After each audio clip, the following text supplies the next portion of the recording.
कहानी दीपक का उजाला, एक मोची का सपना। इससे पहले हमारा यूट्यूब चैनल गायन का राजा को सब्सक्राइब कर ले। यह कहानी है एक छोटे से गांव के लड़के दीपक की, जो एक गरीब मोची का बेटा था।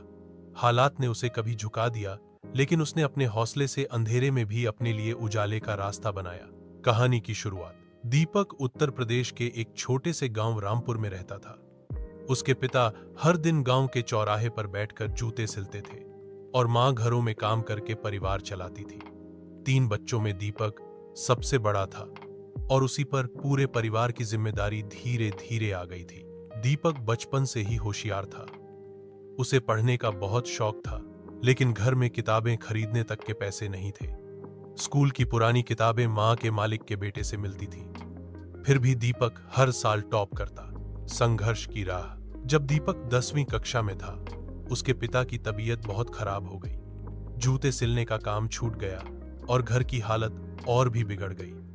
दीपक ने स्कूल के बाद चौराहे पर बैठकर जूते सिलना शुरू किया और रात को पढ़ाई करता। गांव में लोग उसका मजाक उड़ाते थे। पढ़ाई करके क्या करेगा, मोची का बेटा है, मोची ही बनेगा। लेकिन दीपक का जवाब होता, अगर अब्बा जी के पैरों में जूते नहीं होते तो वो चल नहीं पाते। मैं भी कुछ ऐसा करना चाहता हूं जिससे लोग जीवन में आगे बढ़ सके। बदलाव की शुरुआत। एक दिन गांव में एक गो के लोग आए जो गरीब बच्चों की शिक्षा में मदद करते थे। उन्होंने दीपक का हुनर और मेहनत देखी और उसे एक स्कॉलरशिप दिलवाई। दीपक लखनऊ जाकर आगे की पढ़ाई करने लगा। वहां उसने बहुत संघर्ष किया। कभी खाना नहीं मिला, कभी रहने की जगह नहीं मिली, लेकिन उसने हार नहीं मानी। पहली सफलता 12वीं के बाद दीपक ने ईट की परीक्षा दी। गांव में सब हंसते थे, मोची का बेटा ईट में, हा हा हा। लेकिन उस हंसी का जवाब दीपक ने रैंक लाकर दिया। वह पूरे राज्य में टॉप 100 में आया। ईट में भी दीपक ने मेहनत नहीं छोड़ी।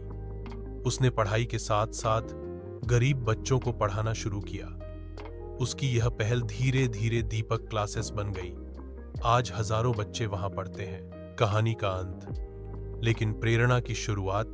आज दीपक एक सफल इंजीनियर है और दीपक फाउंडेशन चलाता है जो गरीब बच्चों को पढ़ाई, भोजन और नौकरी के अवसर देता है। उसी गांव में जहां लोग उसे मोची का बेटा कहकर हंसते थे, अब लोग अपने बच्चों को दीपक जैसा बनने की प्रेरणा देते हैं। यदि आप चाहें तो अगली 4 कहानियां भी इसी प्रकार क्रमवार दूं। क्या आप अगली कहानी चाहते हैं?